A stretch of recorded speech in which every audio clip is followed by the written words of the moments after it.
Feeling so stuck in my head that I forget just about everything my therapist said. Maybe I'm self-helpless. Hey everyone, welcome to Self-Helpless, where science, spirituality, and sustainability are brunch buddies. I'm Delanie Fischer, and details about today's topic can be found in the episode description. Returning listeners, if an episode of Self-Helpless has supported you in some way, a quick 5-star rating or review, if you haven't left one already, honestly keeps this indie podcast alive amidst the big old budget behemoths out there. So thank you for feeding the algorithm a little treat for me.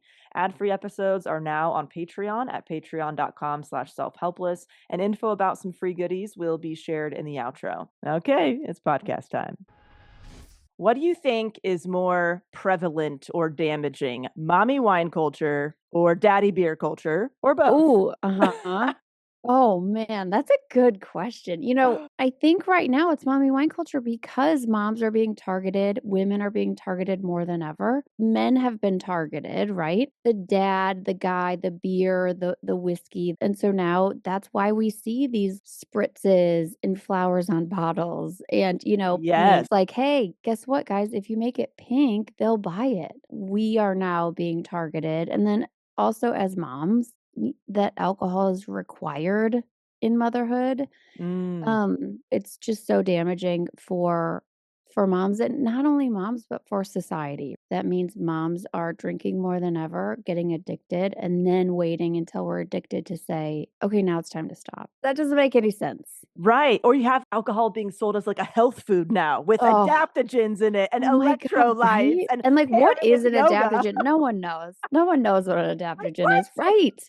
And like Yes. champagne with yoga. I mean, it's no crazier than, giving someone a cigarette at the end of a race and being like, "Oh my God, you did it," or at at the halfway mark. It's Right. insane. Right. It's become like a normal way to celebrate, to enhance an experience, to escape from an experience. And like with the mommy wine culture, beer culture, it's almost Yes. like terms like mommy juice. They're like marketing it to you, like you said, almost like Yeah. it's a necessity every day, where Yeah. the beer stuff is almost like have a beer with the boys and it's a social thing and it's a fun thing every once in a while, but like the mom Yeah. stuff is you need it to get through your day. Yeah, it's pervasive. It feels very innocuous as you're like walking down the Target aisle or Home Goods, right? And you see the tea towels of like, I whine because you whine or whatever. Right. Like all of the like stupid, some of them are so clever that I'm like, God, I'm mad that that's so clever because They are it's so fun, yes. dangerous. It's so dangerous in the kind of cutesy message that it sends, and that it is like, Mhm. no, no, no, this is something that we deserve because Mm. as moms, we are overwhelmed, frustrated, overworked, drowning. We do have actual needs, and that makes it, I think, even more just evil, this targeting of us and Mm. saying, "Yeah, sure, yeah, yeah, you have needs, drink this," right? And we're gonna tell you that this is gonna help you with your needs because you deserve this. You deserve to relax. Meanwhile, it's making our anxiety so much worse, our sleep so much worse. It's causing us to act in ways we wouldn't act, and also it's Mm. addictive. And so Right. it's the opposite of what they're telling us it is. And then the problems that we do have as moms aren't being our needs aren't being met because then we Mm. just drink a glass of wine or two. We're told that's the solution. And then we don't care. Like, well, now I just don't even care what I was frustrated about or how overwhelmed I was. Now I can numb and escape, which we need that. We need to be able to do that, but not in a like highly addictive toxic substance. That's Right. that's the issue. Right. So what do you think the needs are beneath the alcohol, right? Like Yeah. the need to escape, the overwhelm. What is the real need there that is being kind of, Yes. replaced with alcohol? There's this identity shift that happens when we become moms of like, "Oh, okay, I'm no longer just me. Now I'm this mom and this role that I play has kind of taken over me and I feel like I've lost myself in that, but Mm. I'm still here somewhere." That of course plays into drinking because we probably drank before we were moms too, and it's like, well, maybe I can get back to who I used to be. So there's that identity crisis happening. And then there's also, I mean, lack of support, lack of community, especially post-pandemic. You know, the during the pandemic and the pandemic response, which I really don't think we've all like dealt with that much. It's Yeah. instead of really looking back to say what was expected of us as moms, we were expected to shoulder a lot and including taking care of our family, keeping our family safe when we didn't know what that meant, and then educating them from home, like, that was wild. All of it, and it fell on our shoulders, and of course we did it, Yeah. but we then fell to the bottom, and, we saw women's drinking go up exponentially during that time Mhm. because our village was gone, our community was gone, we were lonely, we were drowning. Um, and so now I think there is kind of a reckoning in that and saying, okay, I was drinking before the pandemic and then COVID. And it really did become this kind of this reward. Like, okay, I made it through another day. It's 5 p.m. or a delineation. Like, how am I even telling what's daytime and what's nighttime? Right? Yes. Like, Yeah. what am I? And so, yeah, I think if you're a mom and you're listening to this and you're like, okay, yeah, my drinking did go up. First, you're not alone, like at all. And just thinking, what am I trying to numb or escape when I pour that glass of wine? Or is it a habitual thing? The thing is we're just doing ourselves a disservice when we're not kind of slowing down and saying, what do I need right now? I I have like I still escape and numb in healthy ways. Binge Like watch some motherhood, I'll TV or whatever. Yeah. Yes. Yes. Yes, exactly. Or, like, even just yeah, I always talk about hiding in the pantry and, like, eating the good chocolate and, like, letting my kids like, "They don't get this. This is just for me." Yeah. Running, like, running is huge for me when I just need to escape. Music. But the thing that when we just pour a glass of wine, we're not getting to any of that. We're just zoning out, which I know it feels good to zone out, and you deserve to zone out. The thing about alcohol is it makes us care. It doesn't make us careless, it makes us careless, And like right? you said, there's so many great swaps for not only alcohol, but if you feel like you do need a break, because maybe you just actually need a real break, not Yes. poison in your body that makes you Oh, feel like you're getting a mental break, but you're yes. not actually getting a real break.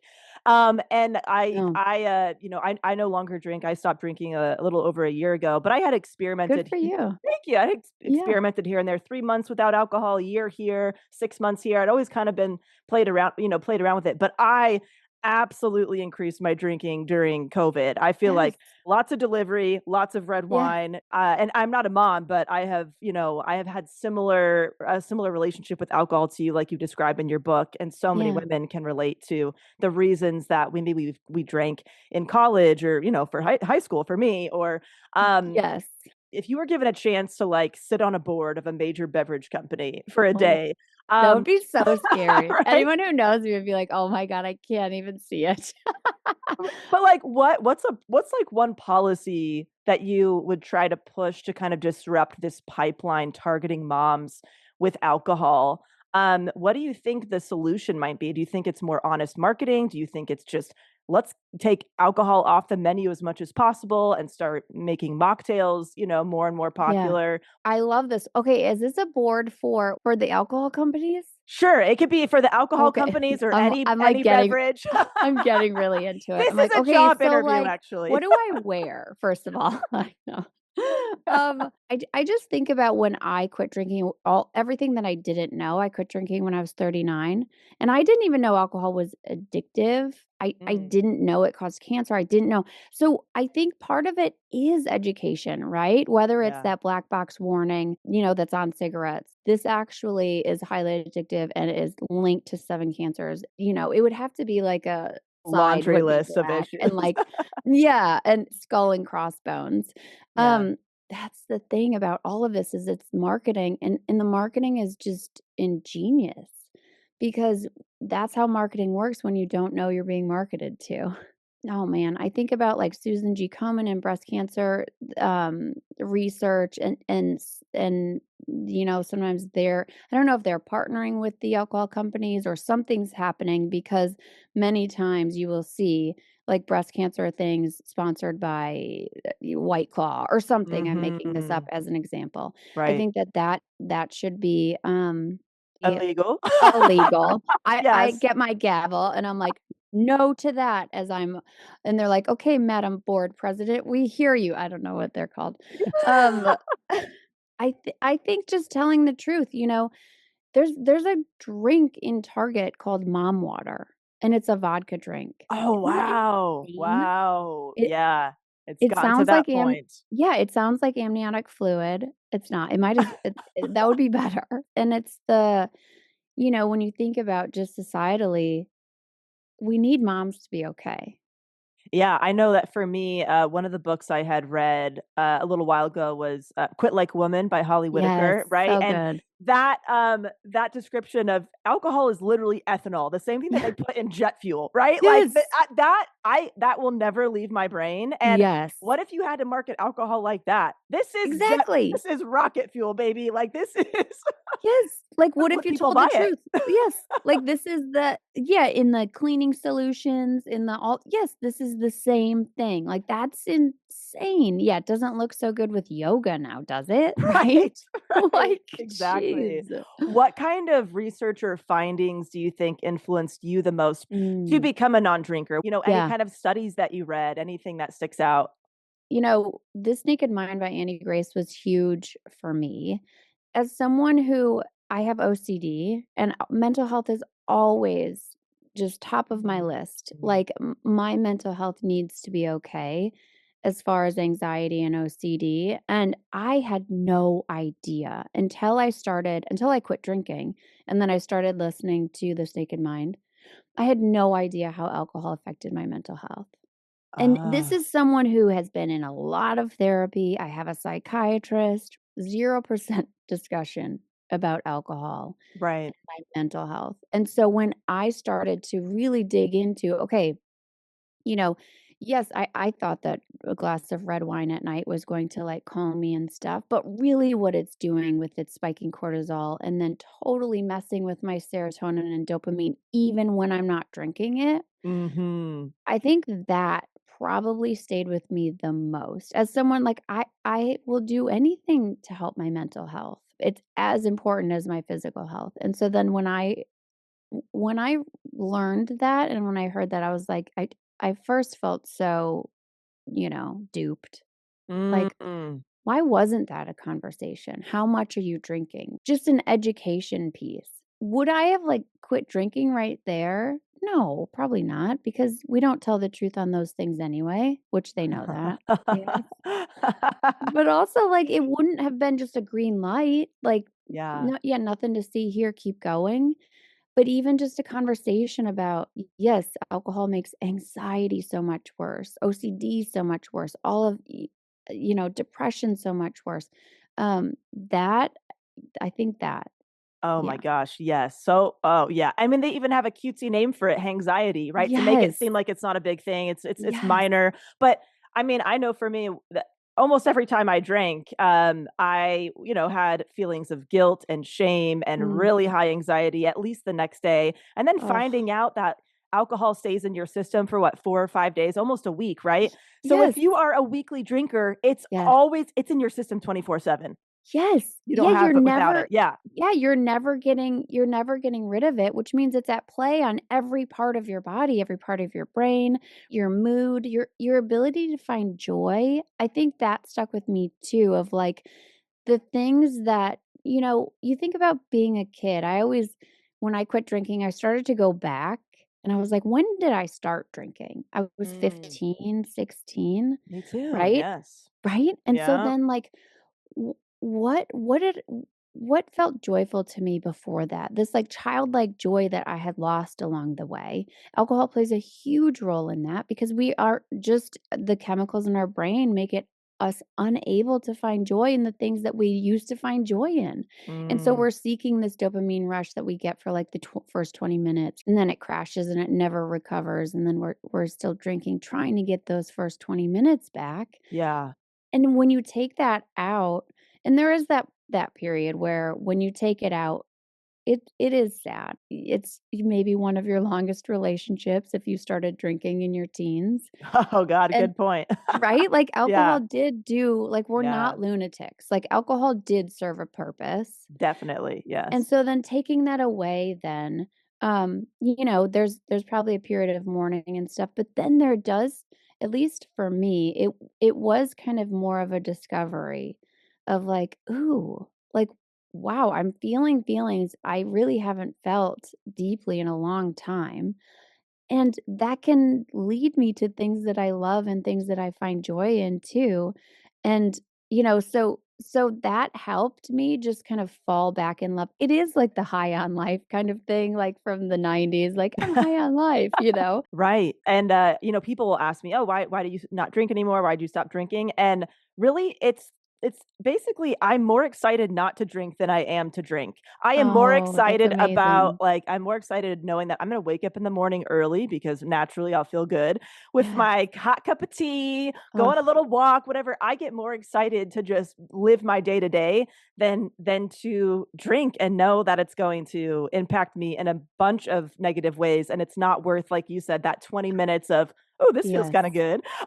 Right? Yes. Yes. And another thing that you mentioned, oh my gosh, you mentioned, like, feeling duped or being duped. I That is one thing that I notice really motivates me is if I feel like I have fallen for something, oh, I move over, I'm Right? changing my life. Like, Yeah. when I learned just about, the marketing efforts with alcohol companies and how it's Yeah. connected to the women's liberation movement, and even Yes. the statistics around sexual assault and how alcohol is Yes. pretty much mostly involved, right? And domestic violence, like, Right, yes. right. Yes. It really becomes more of like a form of everyday activism to not Yes. drink, for a lot of reasons.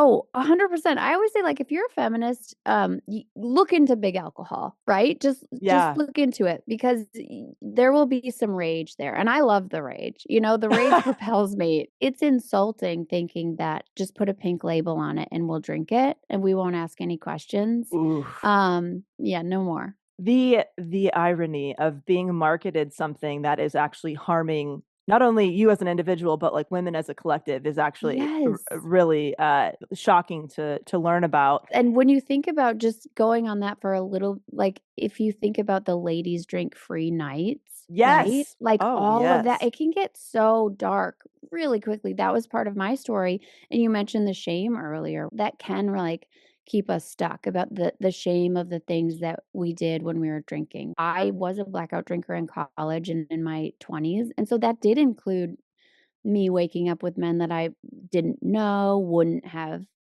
all about Right. this answer or this question of consent, and I wasn't able to give it. And so Mm, much of my sobriety now has been about healing that, going back and saying like, "You're okay. That wasn't you. That wasn't your fault.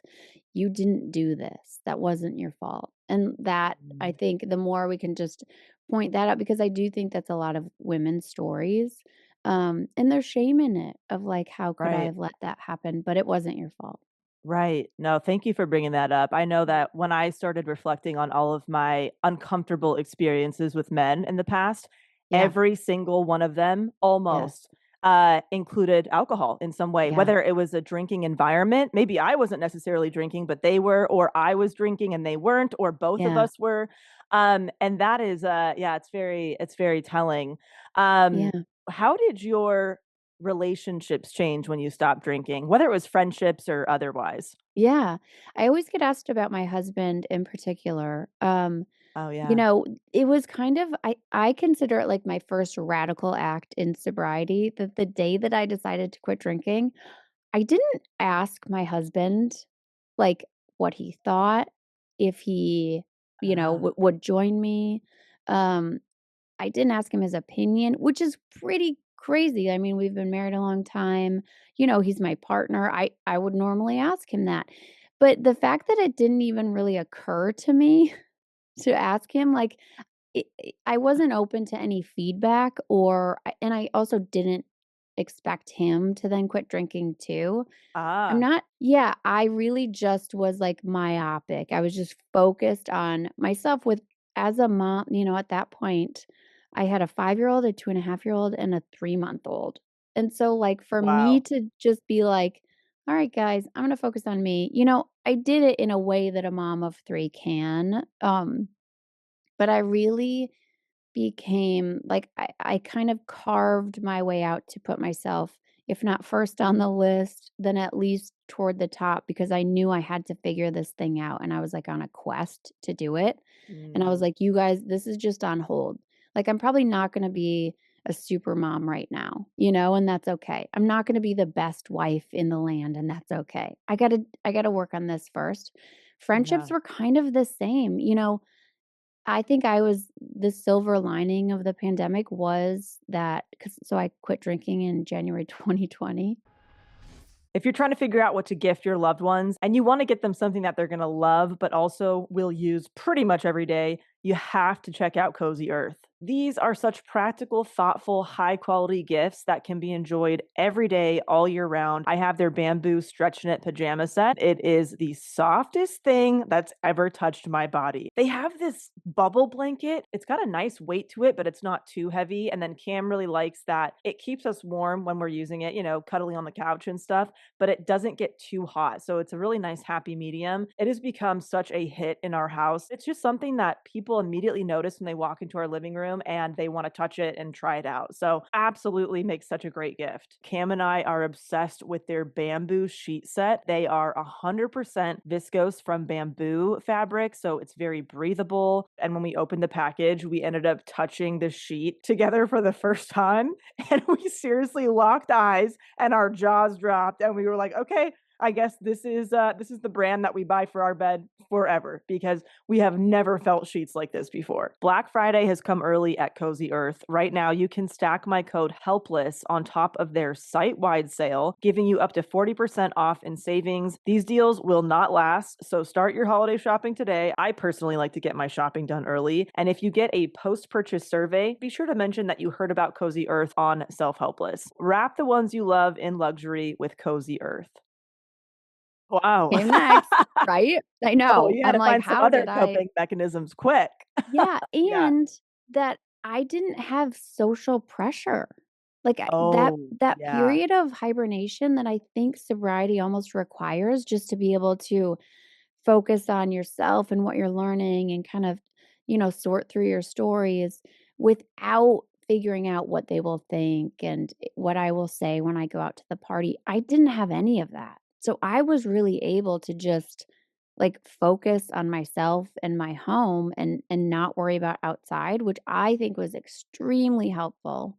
And I think, you can kind of do a self-imposed hibernation if you're in early sobriety, meaning you're not going to close out the world, but it is take the pressure off of there's nothing to prove. Like you don't have to prove if you're still fun, You don't Yeah. have to go to the party if it's not feeling like you'll be you're steady in your sobriety. You don't have to go. Just because you're not gonna go this time doesn't mean that's a no forever. Mhm. Um, and then also knowing that, I think some friendships might fall to the wayside, maybe at first, maybe forever. For me, it was more, quality over quantity for sure. I think Yeah. when we're drinking when alcohol is kind of the draw of, like, I'm gonna go out because I wanna have a drink, it kinda doesn't matter who's there. It's like, "Yeah, yeah, I'll go out." Mm. When you take that away, anyone who is still doing that, it's not as interesting, it's not as fun. I wanna go out, with my girlfriends to dinner or to coffee and, like, have real conversations that we'll both remember, Yeah. and the bond, I think, in sobriety can be so, um, kind of instant and you kinda go deep right away, Right. and that, I think, like, buoyed me when maybe some acquaintances or kind of more drinking buddies didn't invite me to things anymore. It kinda Yeah. felt like, "Yeah, that's okay." Yeah. That's Yeah, it didn't feel like as much of a loss, but I totally get that some women, um, yeah, if everyone around you drinks, it can feel lonely, Mm. and that's it's not a reason to drink. It's a way for you to look and say like, "Yeah, I'm lonely right now, and, like, this is lonely. I won't stay lonely. What am I needing?" Online sobriety support is, like, the perfect way to kind of ease into this sobriety culture. Yeah, I mean, what a great point. Like I completely agree with that. I could have had a drink with anyone. But Yes, yes. I definitely can't have a 2-hour sober conversation with just anybody. Yeah. I know for me there's, obviously we talked about some misconceptions about alcohol already that it helps anxiety. It's been called like liquid courage. But the things that I did, Oh, I wouldn't want to, right? So that's not really courage. And like yeah. the truth serum one is very strange for Yes. me because when I look back at things that I did or said when I was drinking, it wasn't truthful. It was just I was talking out of my ass. It didn't Yes. actually those things are not how I actually feel. So that is really weird. I don't know if there's any other misconceptions that you want to, you know, Oh, I think the truth serum one's interesting too because even if I did, like, divulge a truth, it wasn't in, like, safe company, I wasn't right. I wasn't looking to be like, "Okay, is this" it was just like I always thought, like, alcohol was, like, the fast track to connection, that I was like, "Let's just get drunk Yes. and then, like, tell each other everything, and then we'll be best friends," and Ah, that's just not first of all, I'm probably, like, talking to, like, someone I've never met before, and my husband's like, "Let's go," and I'm like, "No, no, no, but I need to hear about her nephew," and he's like, "You're never gonna see her again in your life," you know? You yeah. know? Speaking of, like, waking up and the shame or the 3 a.m. shame spiral wake up, it felt like there was this, like, special part of me then that it wasn't, back in the days of, like, college in my 20s, I wasn't sleeping with anybody, but I was, like, sharing this thing that I wouldn't. Like, I wouldn't, divulge my deep, feelings about my parents' divorce to someone that I just met. Like, and that kind of felt Yeah. like a way that I just wasn't acting in my values. And so it wasn't, I always say my story's not rock bottom, but it's just this like chipping away at my soul of like, well, why'd you do that? Why'd you share that? Why'd you say that? Why'd you tell that story about your friend? So maybe it wasn't even my story, but I was trying to Mm, connect. Yeah, against everything who I am. And then that's the shame. And then it's the how could you? What's wrong with you? Instead of saying, like, oh, it's this thing. It's this mm. thing that we've been taught is the answer. It's actually taking me away from myself and like causing me to not trust myself and to act in ways I would never act. And so, yeah, instead of me being yeah, the bad guy, I think shifting it to alcohol really helped me to say like, "Yeah, you are always okay. You are okay. Like, you are lovable. You are worthy. You're worthy of connection and belonging without this thing. You never needed this thing." Right.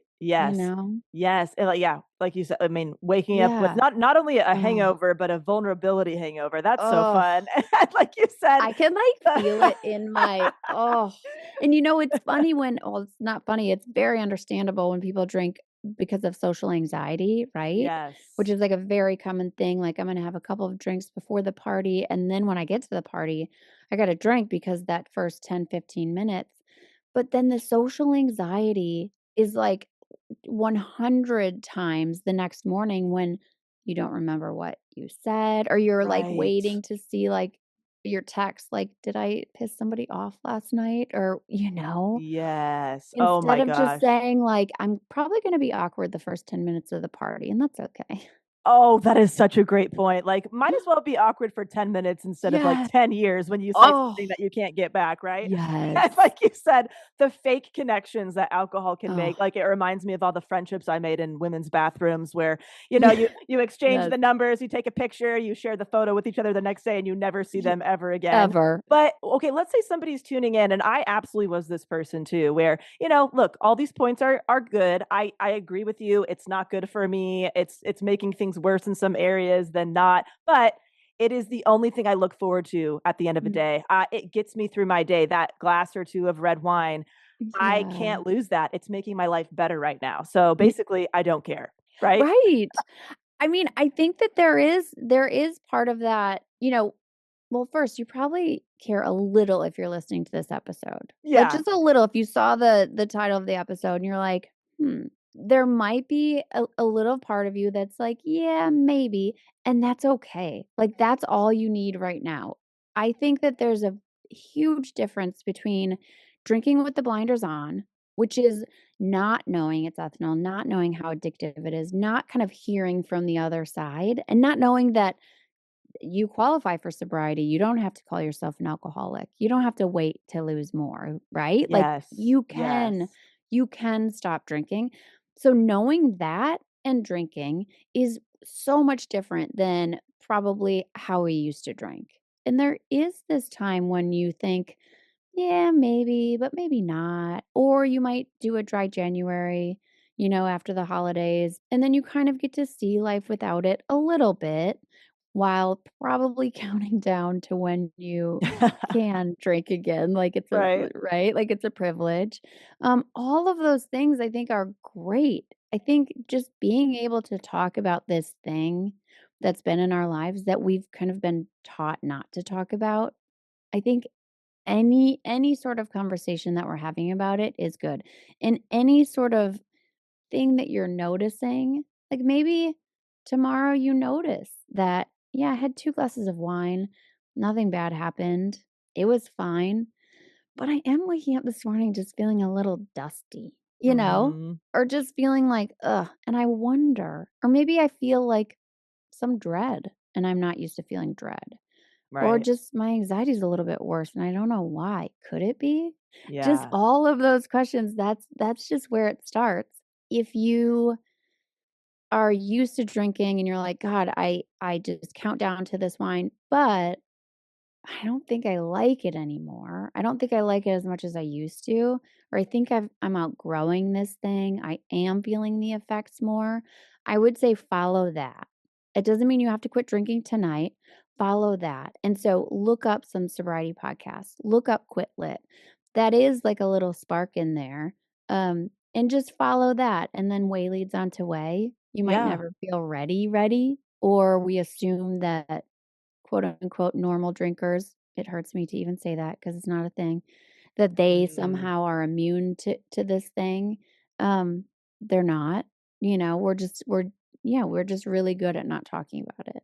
Right. The comparison situation in the drinking culture is so weird, right? Because Yes. it's basically like if you don't consider yourself an alcoholic who's blacking out every day and life is in ruins, you're fine. Your alcohol is not Right. an issue, right? Compare that to anything else. Like, with smoking, you only have a smoking problem if you're smoking through a hole in your neck. Just because you're not doing that doesn't mean that smoking is not messing with your life and your health. It's a really Yes. weird comparison thing. We're all just thinking, I'm the problem. I just have to drink in a more orderly fashion. Yes. It's user error. Instead of Right. being like, no, you guys, this is insane.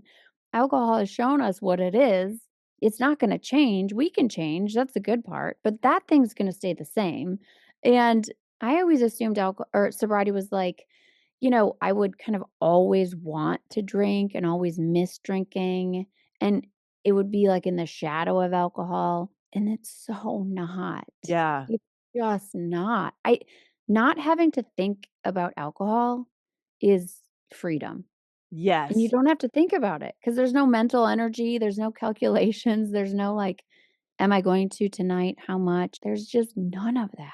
Oh my gosh, yes. I never thought I would be a non-drinker. I thought like, Yes. yeah, having a glass of something was how you had the most fun in a situation. Right. I mean, I never thought I would, and I don't miss it at all. And I know for me, even when I first started drinking as a teenager, obviously there was just natural curiosity. I want to know what this feels like, but Yeah. I had been, I did independent study in high school. So I was basically homeschooled. Oh, yeah. And this was a way that I could fit in with normal people, make friends. I didn't didn't have friends, obviously, at home by myself. So I know for Mhm. me, it has been a way that I have been able to fit in Mhm. situations. And, as I'm 35 now, as I've gotten older, I don't need this anymore. I don't need to hold on to alcohol to fit in. If people think it's weird or like they don't want to be my friend because I don't drink, that's fine. That's See ya. that would be Yes. very weird, but okay. But for the people who are worried, like they have become aware that they're keeping this around because it is kind of the centerpiece of their friendships or their social gatherings. What are some practical ways that have helped you with swaps or even Yeah. conversations or anything like that that could help people?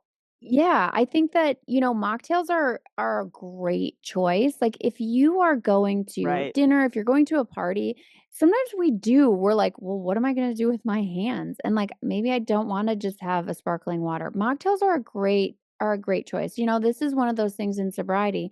Know how you feel so you can figure out what you need. I still enjoy an NA beer. I Yeah. don't really need mocktails as much anymore, but in the beginning, they were a great just, like, 1 for 1 swap, or I guess, Yeah. like, 1 for 5 swap because, like Right. I'm not drinking 5 mocktails, you know?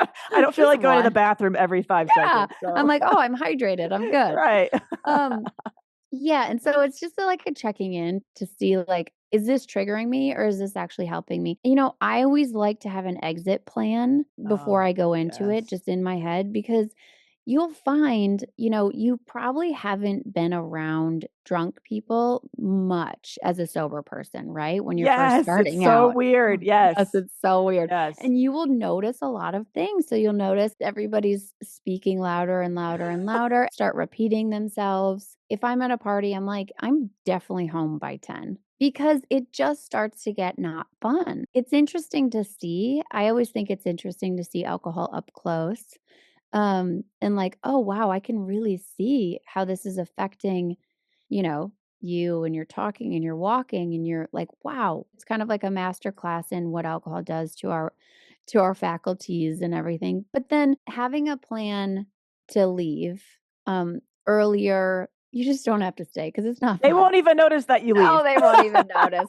And then to be able to, like, go to bed, like, to go out, come home, go to bed at a reasonable time, knowing how you're gonna feel tomorrow morning, and also knowing how they're gonna feel, it's No, the it best. is oh my gosh, even just for a social experiment, you guys, if you wanna try Yes. being the sober person in a room full of drunk people, Oh, it just made me realize this is how I acted as well, and I yes. didn't realize it, which is Oh, fine, no. but yeah, you start to notice things like, yeah, the really close talking to your face, and then they just, like, spit at your face Yeah. when they're talking. I mean, Yes. all these things were like, I was totally enmeshed in this, and, Yep.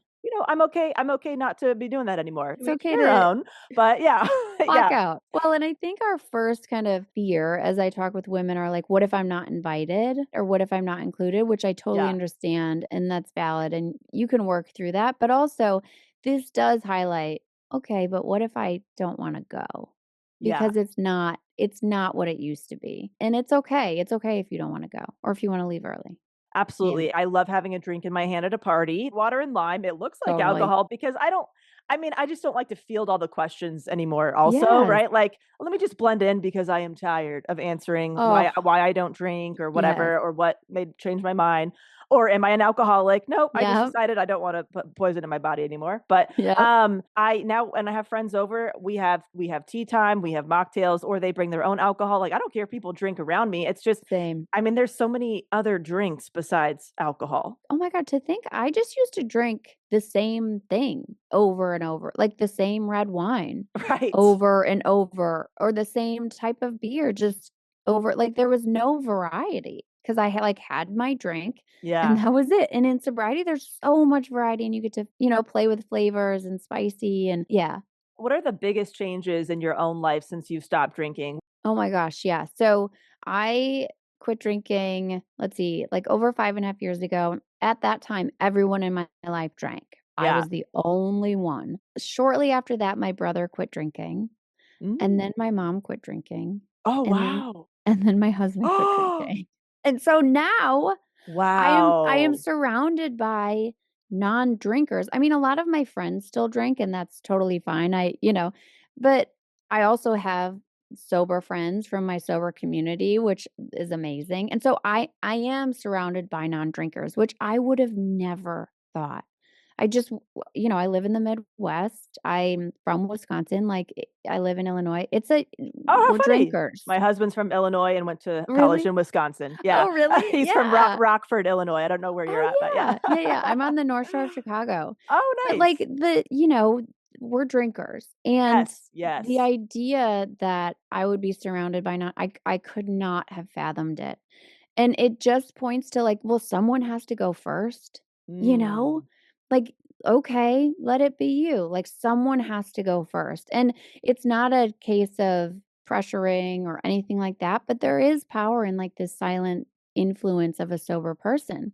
And it people start to see and ask questions and then reach out and like, "Oh, Yes. I saw you weren't drinking at the party. Like, I've been kind of thinking about that. Can you tell me more?" Like, someone has to go first. And so, Yeah. yeah, that's been amazing. And I mean, all of the opportunities. So I was an influencer before I quit drinking. And then after, like, maybe a year and a half, I brought it over to my Instagram, kind of terrified to be like, "Are my followers gonna accept it? Like, are they gonna unfollow? Are they going to have questions?" All of these things, Right. knowing also that I would the campaigns would dry up, which they did, and I knew that. But Mm. I wanted to spread this message of, not waiting for rock bottom, the myth of moderation, and just share this bright side of sobriety. And since then, I mean, I started the podcast 3 years ago, maybe. And then yeah, the book, like everything has stemmed from the decision I made on January 19th, 2020, which is Yeah. wild. I love it, and yeah, oh my gosh, in Illinois, Wisconsin, they, Yeah. like, treat drinking like a sport. It's even more Yeah. impressive that you were able to be a non-drinker in that environment because, I Yeah. mean, I'm in California, a lot of people are sober or, like, Yeah. California sober where they still smoke weed, which is Yep. a whole 'nother thing because I weed is know. addictive and it can Yeah, be that's a very whole bad for other your health. podcast that we could talk about too. Yes, whole other Totally. podcast, but, Yes. it's interesting, and I know that for me, I don't drink and I also don't eat animal products, and there are Yes. so many parallels with that. You get the Yes. same questions like, my sober friends and my vegan friends have so much in common because Oh, I you're bet. going against the norm and people have a lot of questions about it, and then there's secret text reach outs like, "Hey, Yes. I've been thinking about it. How did you do Yes. it?" Right?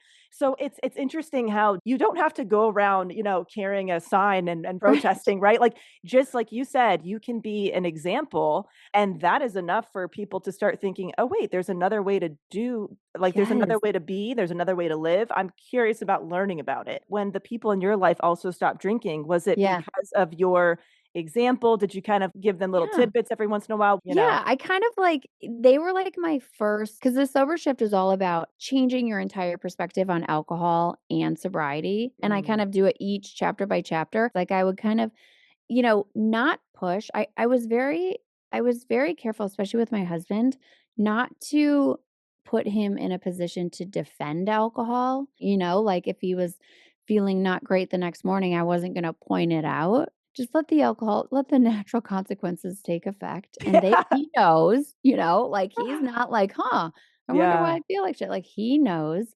And then also while kind of sharing, like, oh my God, this mind blowing fact, or just him being able to see that I wasn't missing it, that I couldn't imagine going back, that I was connecting with so many women who were feeling the same way I was. And my mom was kind of Mm. the same.